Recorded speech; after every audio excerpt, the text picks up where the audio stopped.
Bom dia, amigos. Mais uma boa terça-feira para todo mundo e logo cedo com o nosso café com Mauro, como a gente sempre faz, não é?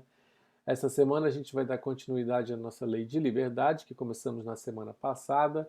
E na semana passada a gente falou um pouquinho de liberdade absoluta, dentro dessa lei divina, mais uma das leis que a gente está estudando nos nossos cafés. Essa semana eu disse para vocês que iríamos falar um pouquinho sobre escravidão e liberdade de pensar.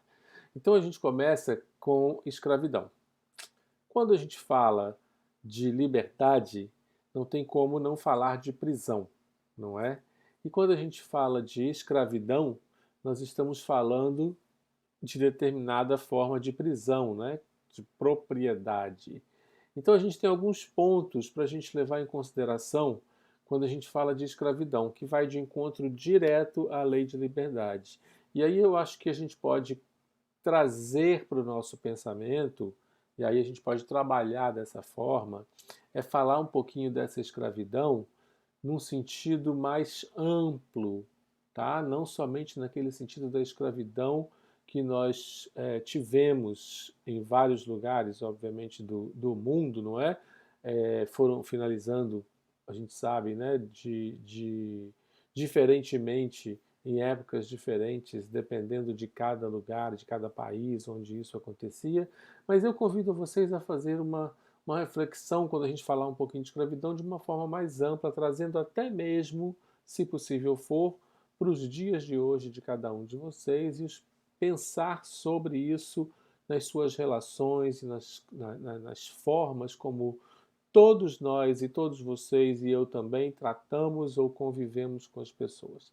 Quando a gente fala de escravidão, a gente traz o sentido, o conceito, perdão, da propriedade. A pergunta é: somos donos de alguém? Porque se existe lei de liberdade, como pode existir alguém ser dono de alguém? Não é? Então isso já faz a gente pensar de certa forma, porque não tem como, nós não fomos criados para sermos propriedade de ninguém, não é? De certa forma Deus não pode ter criado todas as raças e todos os seres humanos para serem donos de uma outra. Ou seja, o outro só pode fazer aquilo que queremos ou aquilo que mandamos, e se não fizer, será castigado.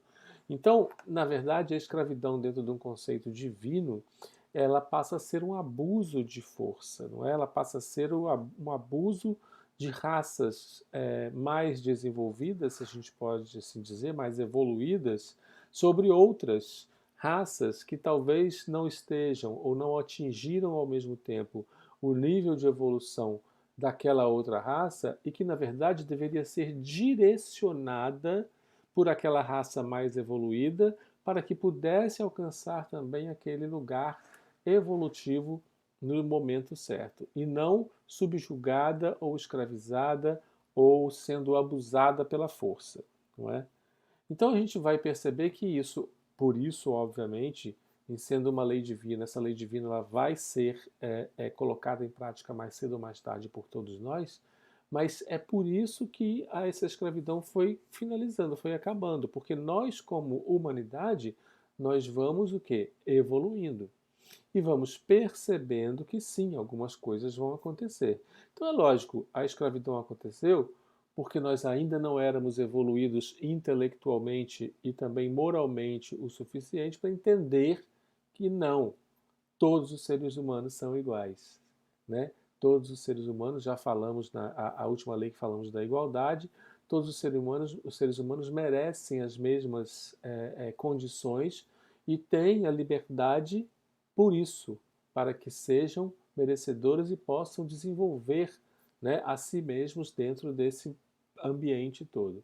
Então é lógico, ninguém é dono de ninguém, mas costumes e culturas traziam em si, desde os primórdios, a evolução dos povos e isso vai se modificando a depender da evolução moral de todos nós e, de certa forma, a cultura que nós vamos trazendo arraigada em nós vem trazendo essas coisas para nós e nós vamos vivendo e vivenciando e experimentando tudo isso de acordo com as nossas encarnações e, de certa forma, nos desenvolvendo moralmente, intelectualmente também, mas principalmente nesse caso moralmente, para começar, para iniciar um processo de transformação de determinados conceitos, de determinadas regras ou determinadas coisas que trazíamos enraizadas no nosso espírito, não é?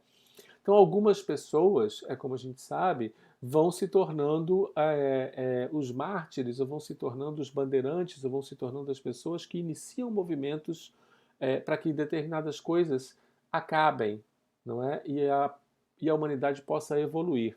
Então, vão existir sempre os costumes e a cultura que vão, de certa forma, minimizar a responsabilidade, mas não vão zerar a responsabilidade de nós mesmos no momento que nós temos então essa liberdade em nós de agir e de pensar como a gente vai ver pela frente. Então a escravidão, ela sim traz em si os costumes e a gente tem que vencer todas essas coisas. E lembrem-se que eu pedi para vocês olharem para a própria vida quando a gente falasse desse assunto, não é? Para a gente poder revisar um pouco tudo isso à nossa volta, independente da escravidão em si não existir mais, talvez em muitas coisas a gente ainda haja com determinadas ações ou atitudes que estão enraizadas em nossas mentes, em nossos espíritos até, não é? Que nós trazemos.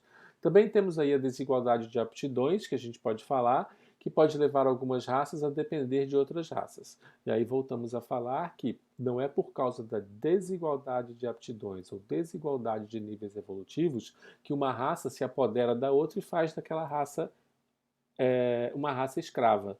Então, não. Nós já temos maturidade e desenvolvimento moral suficiente para saber que isso não é correto e de que isso não se encaixa em leis divinas, na caridade, na bondade, na compaixão, na empatia e em todas as outras coisas que a gente pode trazer, não é? E aí, logicamente, a gente vai pensar também, mas e aqueles escravos, aqueles senhores que cuidavam de seus escravos e eles davam todas as coisas e permitiam e davam cuidado e davam, como é que a gente pode dizer assim? Aqueles que faziam dos seus escravos como se fossem membros da própria família, porém ainda escravos, não é? Porém ainda com a carta assinada e a propriedade de cada um. É lógico que essas pessoas, quando acontecia, né, porque a gente está falando da escravidão lá atrás, quando acontecia, essas pessoas elas já estavam dando passos para a questão evolutiva no sentido de que moralmente elas já estavam chegando a um ponto onde elas já poderiam vislumbrar, ou no futuro próximo ou distante, lá atrás, o término dessa escravidão. Já não existia mais o maltratar, o fazer sofrer.